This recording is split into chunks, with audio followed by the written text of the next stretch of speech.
Let's start the first panel on the academic freedom. And the host, the moderator of today's of this first panel is Mr. Professor David Engels. Przywitajmy brawami. Please welcome him with applause.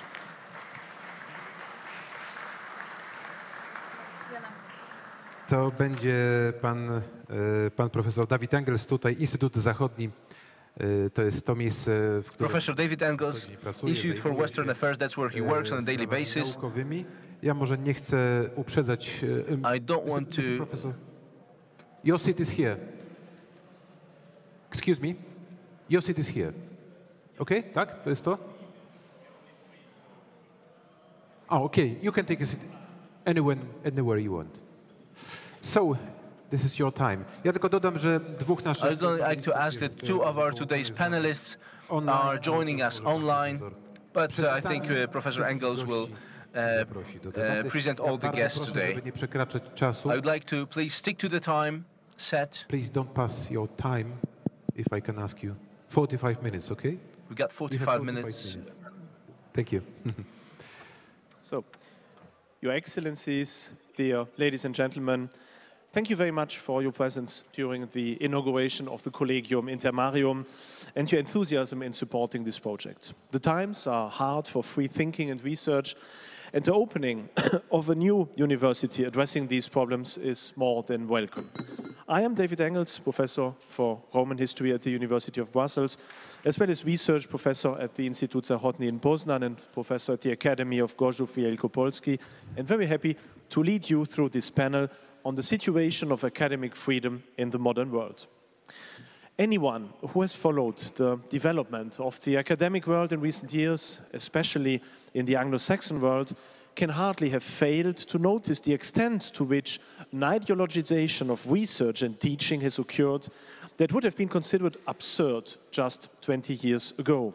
What has been considered classical teaching material for decades, in certain subjects for centuries, has now been condemned and brushed aside as misogynic and racist ideas of old white men, while in return, third-rate authors and anachronistic research questions have been brought to the fore, which, while offering little in the way of insights and even less in the way of relevance in making the Western educational heritage fruitful for the next generation, enjoy the highest political protection and make it possible for certain researchers to showcase the extent to which they are on the allegedly right side of history. And this right side is very obviously on the left.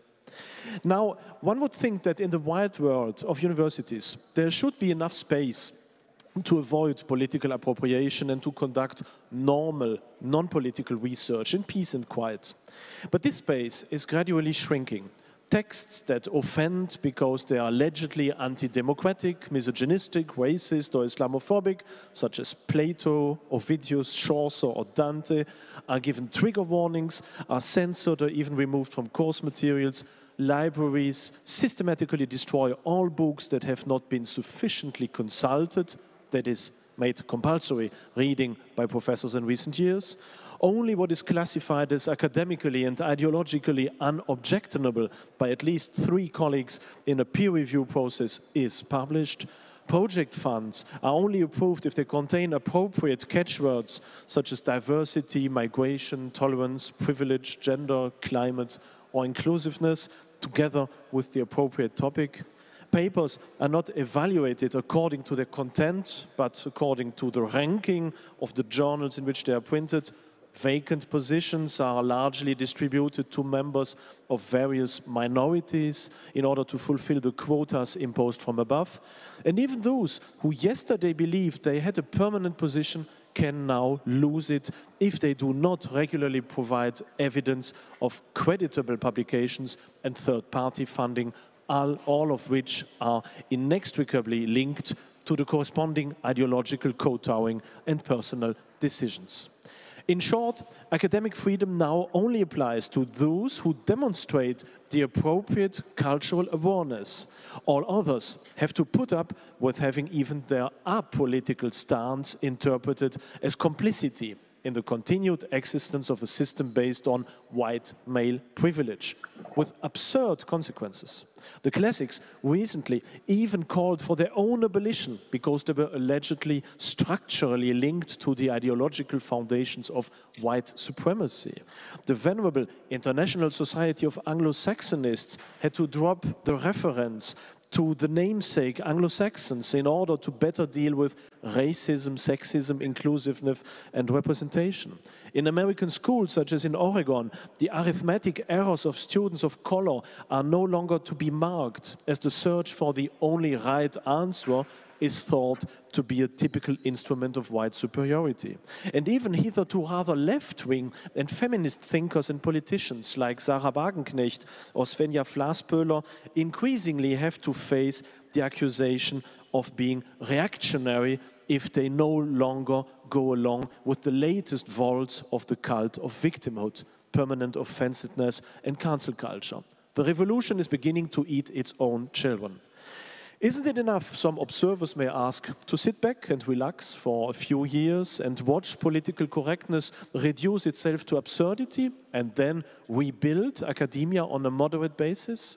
No, because the universities today are merely reaping the fruits of a course that often goes back many decades and has conditioned the entire academic system in the sense of relativism and ultraliberalism. Popper's idea that only that which can be utterly falsified is also truly scientific has caused enormous damage, especially in the humanities, because in the last instance it replaced truth with quotation frequency and quantifying bibliometrics and created a system or a situation of permanent academic competition where the right of the stronger, that is the politically more correct scholar, reigns sovereign.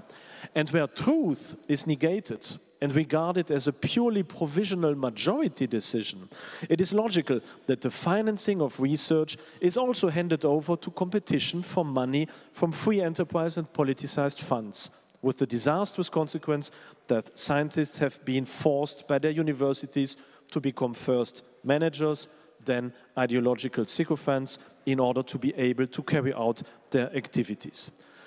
Lord, the need is great. Those spirits I called I cannot now get rid of, one would be tempted to say in the words of Goethe's famous Sorcerer's Apprentice. Therefore, the hope for return to the status quo ante is illusory. On the one hand, because we are currently facing the rise of a new academic elite that is not interested in factual issues, but in political attitudes, and will be incapable of returning to the previous state of affairs in a few years. On the other hand, because the actual cause for the current undesirable developments has not come from outside, but from within.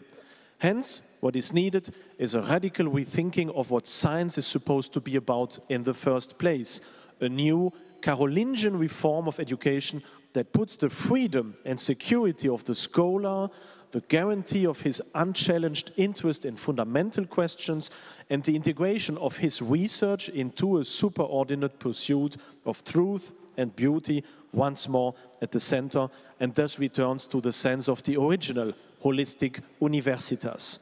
Today, we are further away from this than ever, and the solution will probably not come from the universities themselves, but will have to be won step by step through the foundation and impact of new institutions and academies that once again place research and self-development and not output and training in the foreground, exactly as endeavors to do the Collegium Intermarium. Now, after these short words of introduction and of context, let's have a more thorough look at the situation of freedom of speech and research in the modern West. I'm very happy and proud to welcome an impressive array of colleagues and friends from all over Europe on my panel. Let me first introduce you to Professor Andreas Kinneging, Professor of Legal Philosophy at the University of Leiden and a well-known conservative philosopher in the Netherlands, who was one of the main agents in resuscitating classical conservatism in the Netherlands and was very active in the highly successful think tank and educational group, the Edmund Burke Foundation, and the well-known Center for European Renewal. Dear Andreas, what is the situation of academic freedom in the modern West, and what can we do to save it? Thank you very much, Chairman. Thank you for having me.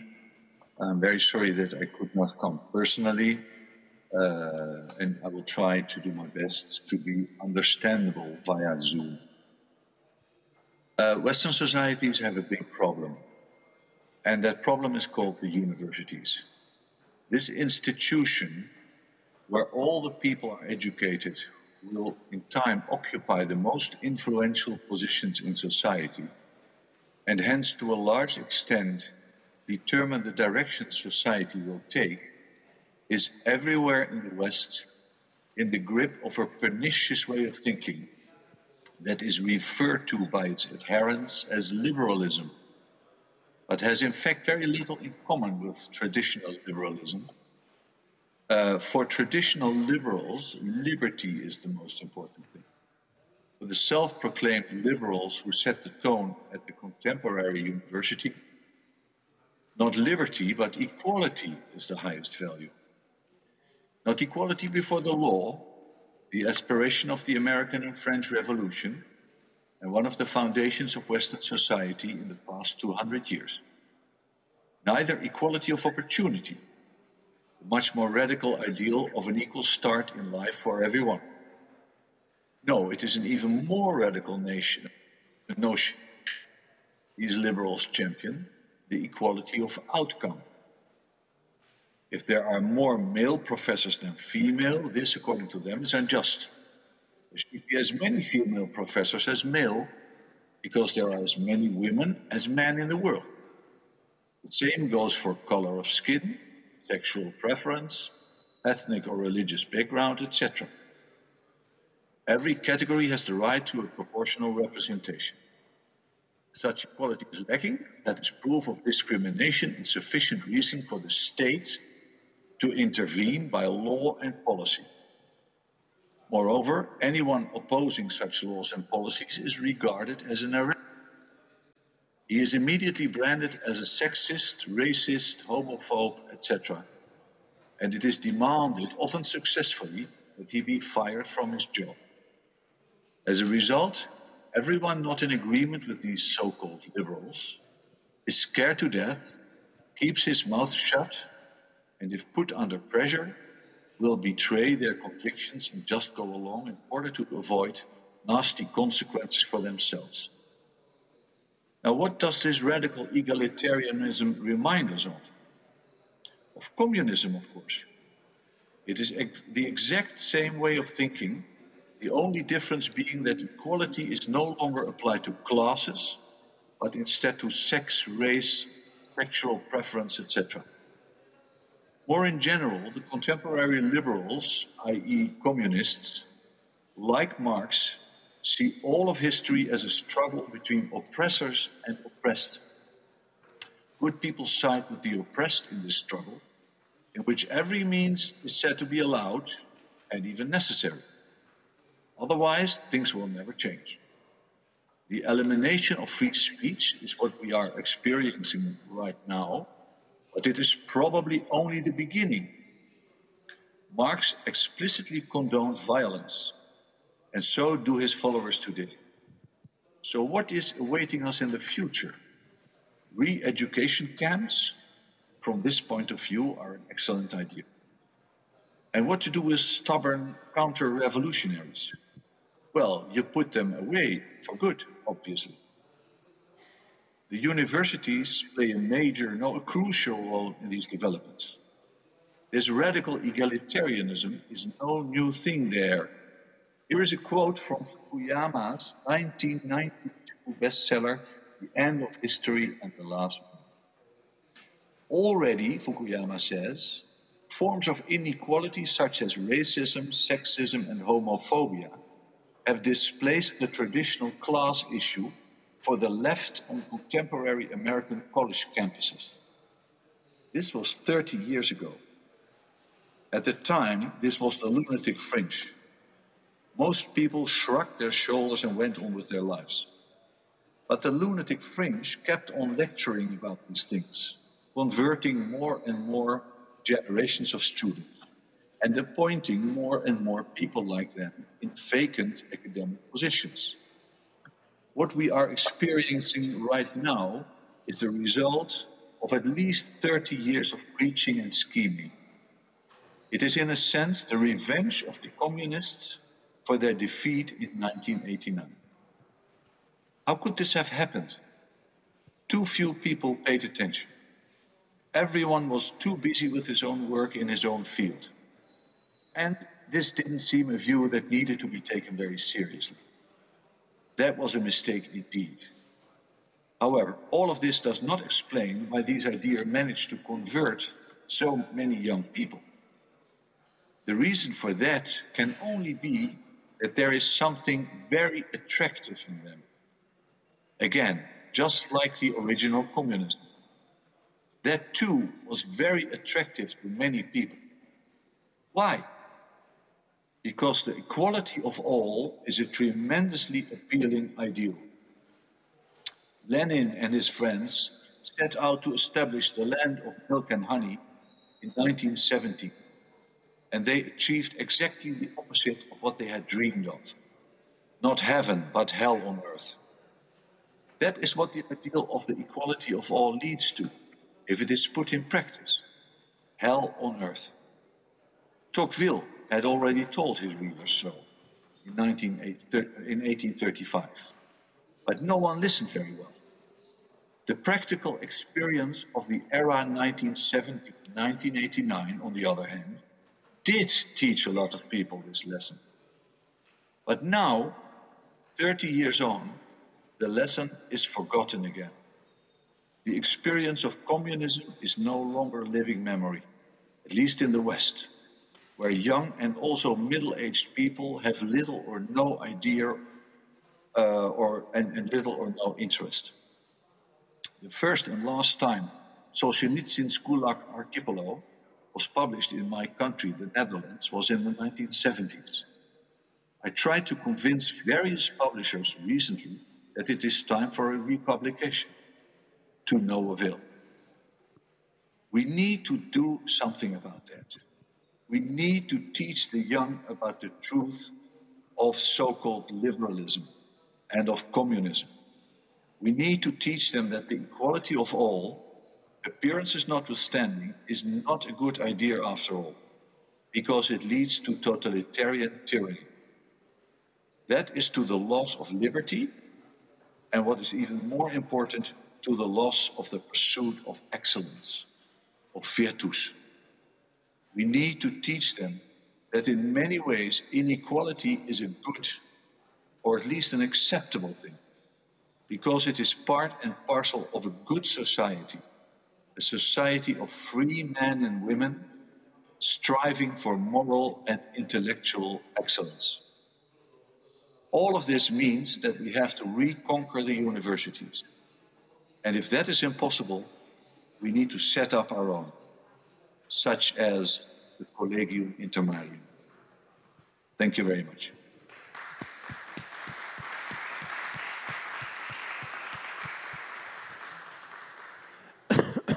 Many thanks for this statement, dear Andreas. I will now turn to our next participant, Professor Michael Sommer, since 2012 Professor for Ancient History at the University of Oldenburg and an old friend.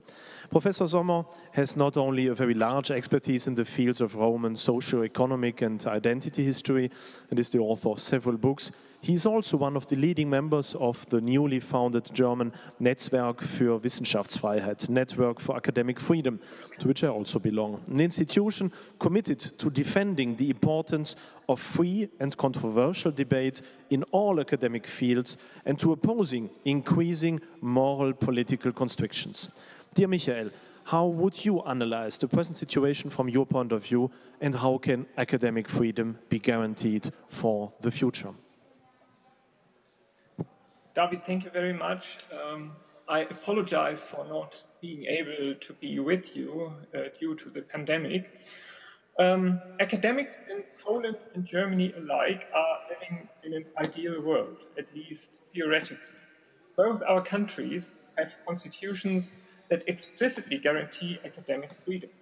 Article 73 of the Constitution of the Republic of Poland says the freedom of academic research and to publish its result is granted to everyone. Similarly, Article 5, Sentence 3 of the German Grundgesetz rules the freedom of academic teaching and research. Academic freedom being explicitly entrenched in a country's constitution is relatively uncommon. Most constitutions subsume the freedom of research and teaching under the heading of free speech.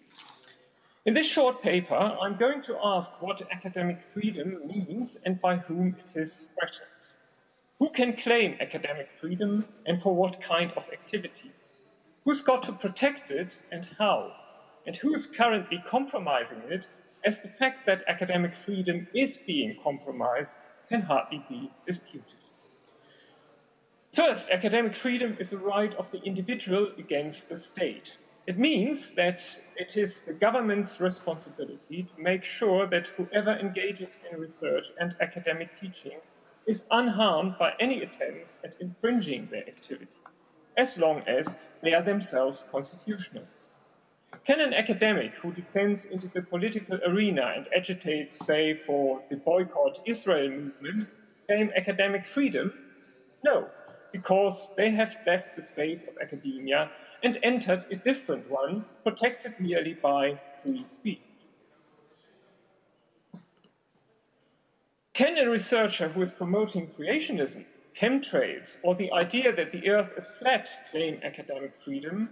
Most likely not, since all such nonsense is in blatant disagreement with scientifically proven facts and well outside the parameters of what can be considered state-of-the-art.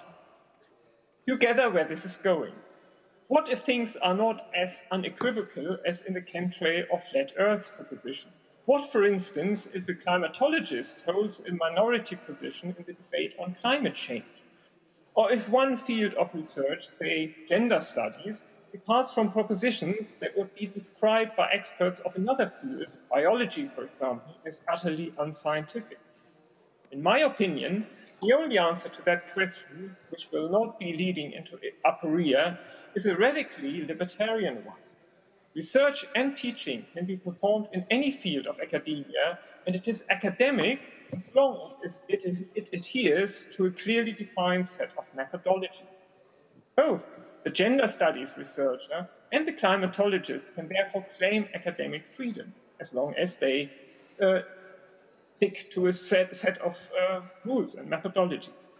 Whoever rejects a radically libertarian approach to academic freedom will have to explain as to why they privilege certain schools of thought and certain disciplines over others. Second, what responsibilities arise from academic freedom for the government? A, it goes without saying that the government has the obligation to refrain from all attempts to compromise the freedom of researchers. This would be the case when government policy defines research questions and objectives, but also where it excludes or privileges certain constituencies on the grounds of race or gender, for instance. The sensitive question in this respect would be as to whether one should go as far as calling the imposition of a equal opportunities code a breach of academic freedom. At least we are dealing with conflicting constitutional objectives here. Does the government responsibility for academic freedom prevent the government and/or legislators from prioritizing research activity 1 over research activity 2? No. Policymakers are free to decide which research to fund and what priorities to set. If a government decides to prioritize sustainable energy research over, say, for example, classical studies, go ahead, they are free to do so. It may be a different thing if the granting of research funding is subject to conditions such as preferential employment of women or economic exploitability of research results. Again, this may be a matter of competing constitutional values. B, governments are under obligation to provide for climate at universities and research institutions where individual academic freedom is not infringed by any third party. Should, for example, activists make an attempt at preventing me from giving my talk this morning, the government must make sure that my academic freedom and that of my hosts will not be at risk. At state universities, the government is represented by the university leadership towards the professors and by the professors towards all other members of faculty. At private institutions, similar mechanisms ought to be in place. Third, who is a threat to academic freedom? At present, in my country, as well as in the US, the UK, and most Western European countries, the activism of left-leaning identitarians forms the single most formidable menace to academic freedom. While in the US, a single word can easily cost you your job, the situation is still a lot better in Europe. The platforming attempts usually target invited speakers, not the professional existence of academics as such. In Germany, there have been relatively few such attempts, and in the overwhelming majority of cases, further damage has been averted by the university leadership. This means that the institutional safeguarding of the individual right of academic freedom is still largely effective, despite all prophecies of doom.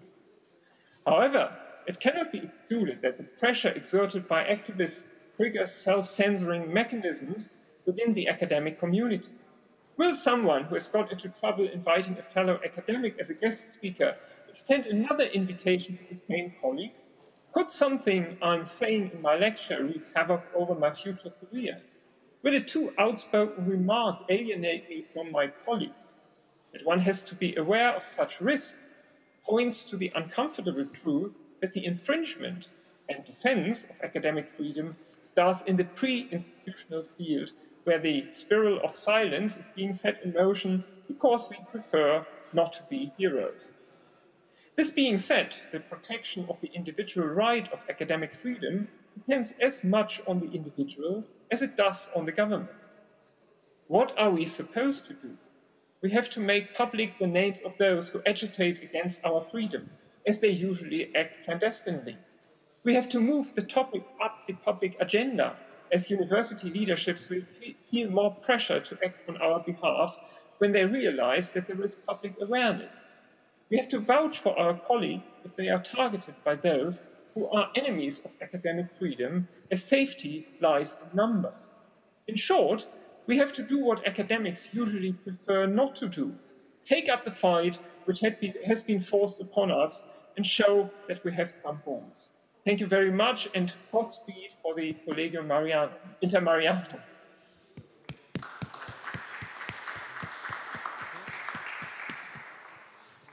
Many thanks for these kind words, dear Michael.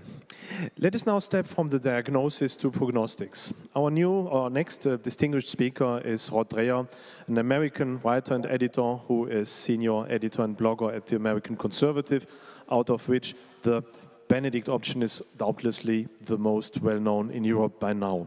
At the center of the Benedict option is the idea that the triumph of leftist liberalism is such that Christians and traditionalists wanting to remain true to their convictions should segregate themselves to some degree from the majority society and form intentional communities inspired by Benedict of Nursia's revolutionary attempt to form model societies on a reduced scale.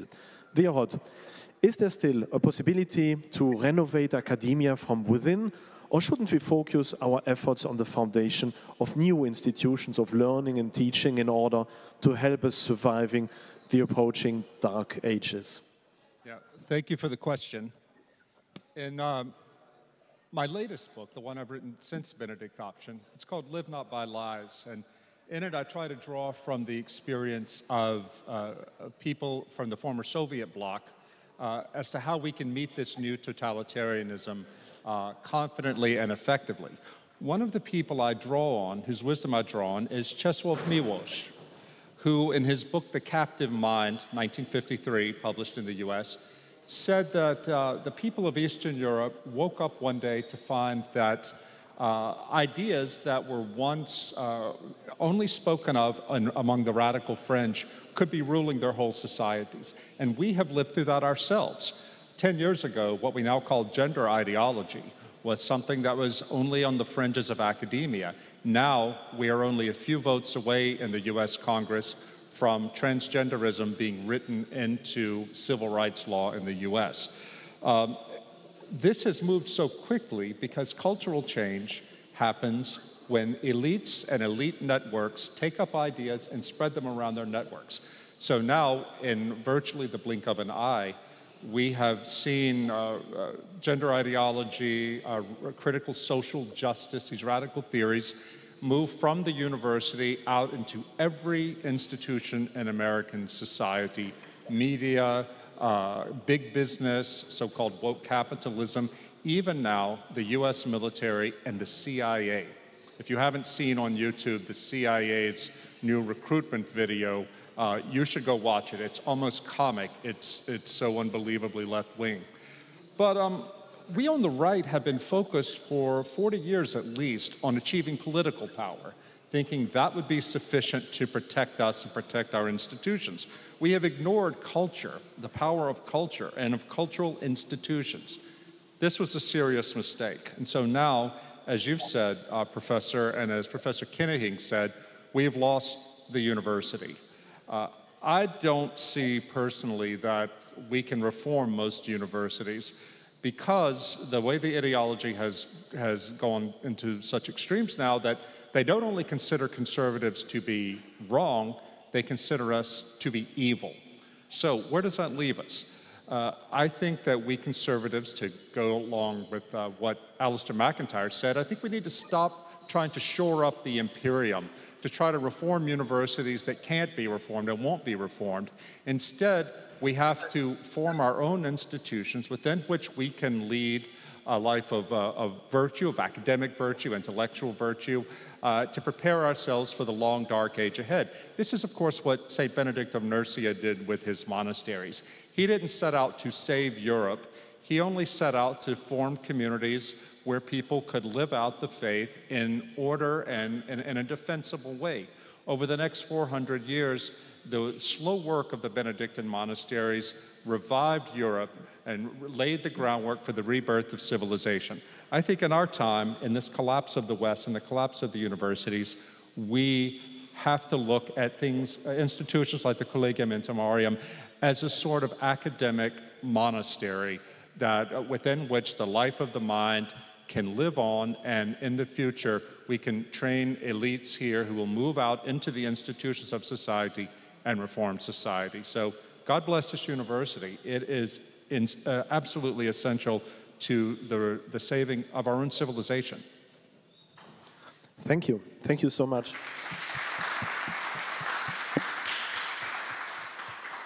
Thank you so much for explanations, dear Rod. Last but not least, I will give the floor to John O'Sullivan, as Andreas Kinneging, an old friend from the Warnenburg Society.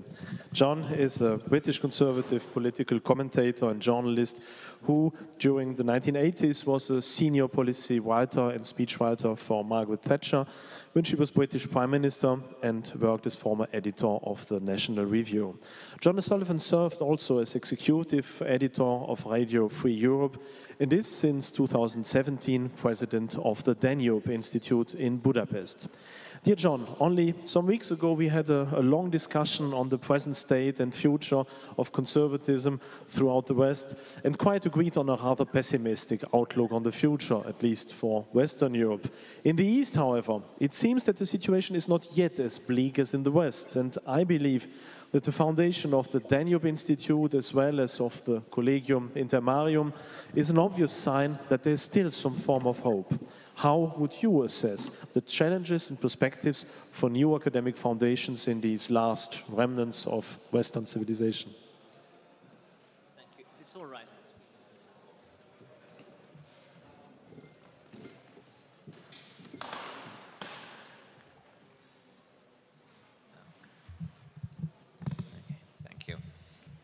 I think it's simply easier to speak on the platform. I don't have to juggle the papers and so on, so thank you. Professor Engels, first of all, thank you very much for your kind words, and secondly, for inviting me to be here on this occasion, which I think is an extremely important occasion, a really important sign of resistance to a dangerous and oppressive revolution that is now sweeping the entire entirety of Western civilization, on both sides of the Atlantic, in both halves of Europe. Almost all the ideas and arguments I advance in this brief talk are views I've held for most of my life. Previously, however, I held them in a kind of moderate or dispassionate way. today I find myself advancing them passionately, even angrily, because our educational and cultural institutions are now controlled increasingly by woke barbarians, not invaders from outside, but barbarians from within the walls of all these institutions. And whereas I once would have lamented that we're living in a culture of loss, a culture of forgetfulness, a culture of amnesia, I think we now have to say that it is actually much more serious than that. We are living in a culture of what Roger Scruton called a culture of repudiation. We are deliberately repudiating all of the important principles and values which have shaped our civilization, and particularly our educational institutions and universities. And therefore, I want to go back in these few remarks to the question of what are the purposes of a liberal education. I deal with this at all levels, obviously with the university level, but also because at the moment we see the same revolution sweeping the secondary schools and even, in fact, the primary schools, as well as tertiary education. And we have to, in a sense, respond to it at those levels. Now, the first purpose of education, it seems to me, is the disinterested search for truth. That's why, ultimately, universities exist. That's obvious. And it should not itself be a subject of controversy. But matters do not quite end there. Only a relatively modest minority of students possesses either the talent or the passion to be genuine scholars. Modern society, with its, it doesn't really want to accept that. Its egalitarian ethos makes it reluctant to accept this limitation, and it seeks to direct more students into scholarly work than is suited to it. And that has bad effects on the students, very often, and on scholarship itself. I think it leads to the overproduction of research and to the creation of college disciplines that are largely dissociated from anything we would normally recognize as the search for truth, disciplines that soon morph into essentially propagandistic political activities in which only one side of an argument is permitted and dissenters from that argument excluded and marginalized. Most departments of gender studies and cultural studies fit into this characterization. Sometimes they explicitly say so themselves. And because disinterested research sometimes establishes facts or provisional scientific truths that conflict with ideologies strong in the academy, that leads to the drift of scholarship towards the postmodern denial of truth itself and its replacement of truth with the notion of different but equal scholarly perspectives and narratives. And over time, of course, those different perspectives lead to the argument that all that matters, well, that power has replaced truth as the prevailing object of inquiry. The second purpose of education is that it should prepare its graduates for the world of work, either giving them a specific body of knowledge needed to practice some particular occupation, law or accountancy, but also instilling in all students a good general education that will suffice them to prosper in life. Education does not seem to be doing that job we expect and used to receive. Too many graduates leave college with quite inadequate general skills, even down to the level of being able to write a literate and comprehensible letter. As for the acquisition of skills relevant to a particular job, one sign that colleges may be doing an inadequate job there is the large increase in recent decades in the number of students going on to study for PhDs or in law schools. It begins to look as though further education, postgraduate education, is beginning to have to carry out the job that undergraduate hasn't carried out, just as universities complain that the schools are not providing them with students who are capable of doing university work without some kind of additional instruction. A PhD, in my view, should not be regarded as a necessary credential for most jobs outside the academy and certain specialized occupations. Law schools should not function as intellectual finishing schools either. Their expansion is a consequence of the decline of undergraduate education, and the consequence of that is prolonging the period of academic apprenticeship before the student goes out into the world of work, wrongly, sometimes expensively, and perhaps counterproductively. Increasing the number of students without increasing the number of high-quality jobs to which a degree almost automatically led when student numbers were lower is obviously a recipe for widespread social disappointment. It will swell the size of the unemployable and resentful intelligentsia, which, as the distinguished historian Robert Conquest pointed out in his last book, was one of the major causes of instability in Tsarist Russia and later in this century, and later in the last century, of instability and disruption in the Middle East. The third purpose of education is to transmit the values, traditions, and customs of a society to the next generation. And that's something with which liberals of stripes from Mill to Spencer were uncomfortable with, and I think not without reason. They were concerned that a single state education would in effect impose conformity upon a society that was likely in the end to obstruct truth and to prolong error, and then ultimately would be a species of tyranny. They expressed those fears at a time when, compared to today, there was much greater natural conformity and fewer conflicting traditions in English society, although, of course, the different divisions of Christianity struck them as going deep. At the same time, society, though we might well be suspicious of the idea of transmitting traditions through state institutions, at the same time, society needs unspoken and general agreement on a wide range of subjects. What is honesty, for instance, and when is it required? Or it will simply function less well. Indeed, it is an underlying moral consensus that creates a society, transforms a mere place into a society where there otherwise would be an endless civil war between different religious come philosophical groups. Negotiating a consensus, an understanding of what is the underlying moral consensus of a complex society is not a simple task. Maybe it's a task that is never finished, like painting the fourth bridge.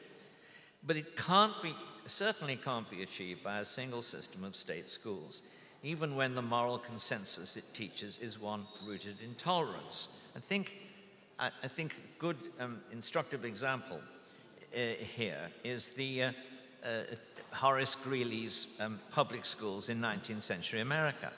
They performed the function of shaping a united American culture and a national personality from a culturally diverse group of immigrants. The Catholic Church believed that one effect, maybe one purpose, of Greeley's public schools was to raise a generation of good little Protestants. It therefore established its own school system. Fortunately, that system quite soon internalized the Protestant political values of Greeley's public schools.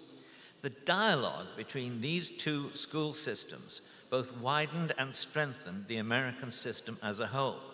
The American people developed a common culture, a national identity, and a sense of common destiny, but in ways that accommodated significant differences of religious belief. That accommodation rested ultimately on a free market in religion in the absence of a state religion. But it was the result of a dialogue between two forms of Christian belief. Now, will such an outcome prove possible within the wider range of beliefs found in a multicultural society? Or will it prove possible when the government thinks that the purpose of an education is to inculcate a single set of political, social, and philosophical beliefs for the sake of social stability? That certainly seems to be the case in some West European countries. People from these countries might want to contradict me if I'm wrong here, but it strikes me that the hostility of both the Swedish and German political systems to homeschooling, in the Swedish case, on grounds that they may inculcate values in children very different from those of social democracy, means that these are live questions. They exist in the school system and in the university system. Now, how do we overcome, in these circumstances, the culture of repudiation that now controls both schools and universities? I don't know to what extent everybody here has noticed the degree to which recently in America there have been a succession of scandals about the ways in which, because parents have discovered that their schools are teaching their children. These are upper-class American prep schools like Brearley and an Anglican state school, Grace Church School in New York, which are essentially teaching the extremes of woke religion, a repudiation of the concept of America, claims that white supremacy is the basis of that country, that America is an endemically racist society, and in the whole panoply of woke convictions. And this is being done in expensive schools which people in the past had bought their children that education because they thought it would give them a good liberal education as well as inculcating specific religious views. Now, what can we do about this? It seems to me, of course, gentleman, professor spoke before, gave a number of arguments. As he said, however, we are limited to the degree to which we are able to intervene directly to ensure the continuation in universities of a variety of intelligent views and a genuine debate. I think, obviously, as this occasion illustrates very strongly, what we need to do is to have the power of the alternative, the power of example. We do not want to impose on existing universities and institutions a kind of state control that would be opinion control, philosophy control, tradition control. It's not what we are about. The only way that in a liberal society, classical liberal society, we are going to achieve this is if the kind of education that we provide in the Collegium is one that persuades everybody else that that is what they want, and that by the excellence of that education reveals the flaws in the existing universities. That won't be enough, perhaps, but it will be a great deal. I think as we came in today, you probably noticed we passed some demonstrators. They were holding up signs which said, "Education without indoctrination." Well, of course, that is what we are advancing here. As to who is advancing it most sincerely, I think we can solve that by asking the question, which group is shouting down their opponents? Which group refuses to hire people with whom they respect intellectually, but whose political views they dislike? Which group intends to allow its students to examine the great books on both sides of debate? Which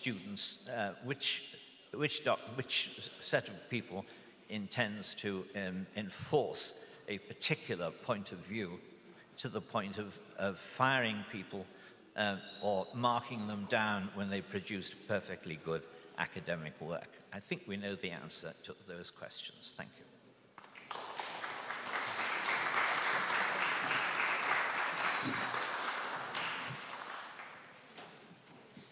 Thank you. Thank you very much, dear John. As time has already progressed very far, my closing remarks will have to be very short. I think the general diagnosis has been very clear. The threat to the freedom of speech and research in the Western world is real and dangerous, and it is essentially rooted in the radicalization of the leftist liberal ideology and its increasing influence on academia. It is also obvious that it is our duty to resist this pressure, be it by documenting the growing number of flagrant attacks on free speech and free research, be it by defending the diversity of existing structures, be it by creating new institutions.